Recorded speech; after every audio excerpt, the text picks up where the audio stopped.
এটাই বলতে চাইতেছি ভাই, প্রবাসে সব কিছুই ভালো লাগে।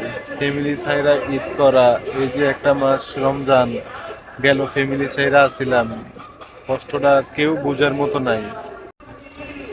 আসসালামু আলাইকুম ওয়া রাহমাতুল্লাহি ওয়া বারাকাতুহু। আশা করি সকলে ভালো আছেন, আপনার দোয়াতে আমিও ভালো আছি। চলে আসলাম নতুন আরেকটা ব্লগ নিয়ে। সবাইকে জানাচ্ছি ঈদ মোবারক, ঈদ মোবারক, ঈদ মোবারক। আমাদের প্রবাস জীবনে কেমন ঈদ কাটতেছে দেখুন। এখন আমরা সবাই ঈদের নামাজ শেষ করে সবাই যে যার বাসার দিকে রওনা দিতেছি দেখুন। এটা হচ্ছে ঈদের অবস্থা, সবার ঈদ শেষ, এটাই ঈদ, শুধু নামাজ পড়া এতটুকুই, আর কোনো কোনো কিছু নাই, ঠিক আছে? তো এটাই বলতে চাইতেছি ভাই, প্রবাসে সব কিছুই ভালো লাগে। ফ্যামিলি ছাইরা ঈদ করা, এই যে একটা মাস রমজান গেল ফ্যামিলি ছাইরা আছিলাম, কষ্টটা কেউ বোঝার মতো নাই, দুঃখটা কেউ বোঝার মতো নাই। কেন একটা মাস দুইটা খুব কষ্টে কাটছে। যেমন এমন একটা দিন আছে আজকে, ফ্যামিলির কেউ কাছে নাই যে তাদের সাথে একটু হাসি খুশি করবো, কিছুই করতে পারি না। খুব একটা কষ্টে মনে, এতটাই কষ্টে যেটা আমি বইলা বুঝাইতে পারবো না।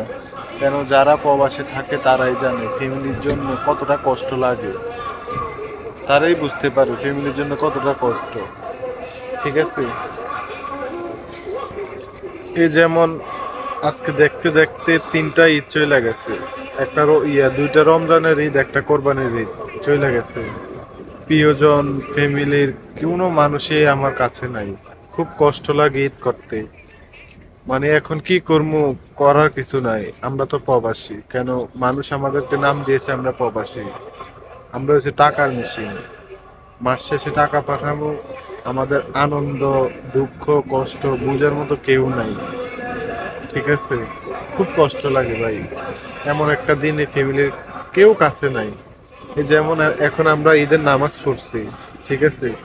ঈদের নামাজটা পড়লাম, এখন ঈদের নামাজ পড়া শেষ, এখন কি করবো, বাসায় যা কিছু হালকা পাতলা খামু, তারপর সারাটা দিন ঘুমাবো। যদি দেশে থাকতাম তাহলে এমন কিছু করতাম না, বাসার থেকে কিছু খাইয়ে এখানে ঘোরার জন্য চলে যেতাম, ওখানে ঘোরার জন্য চলে যেতাম, অমুক আত্মীয়ের কাছে, অমুক এই জায়গায় ওই জায়গায়, কত জায়গায় ঘোরার জন্য চলে যেতাম।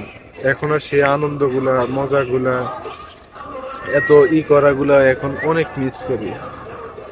জানি না কবে ভাগ্যে আছে ওই প্রবাসী থেকে বাংলাদেশে যাবো, এই প্রবাস থেকে কবে বাংলাদেশে যাবো, ফ্যামিলির সবার সাথে ঈদ করবো, ভালো মতো দিন কাটাবো। এটা জানি না, কপালে কি আছে আল্লাহ পাক ভালো জানে, কবে আমার ফ্যামিলির কাছে আমার পাশে। দুঃখ এটাই লাগে, এমন একটা দিনে সবাই শুধু ঘুমায়, নামাজ শেষে ঘুমায়। ঈদের দিন কি করব, কিছু করার নাই। তো আর কি বলবো, অনেক দুঃখ লাগে। এখন যে রান্না করবো, তারপর খাওয়া দাওয়া করবো, তারপর চলে যাবো। এটাই এটাই আমাদের প্রবাসীর ঈদ, এটাই প্রবাসীর ঈদ।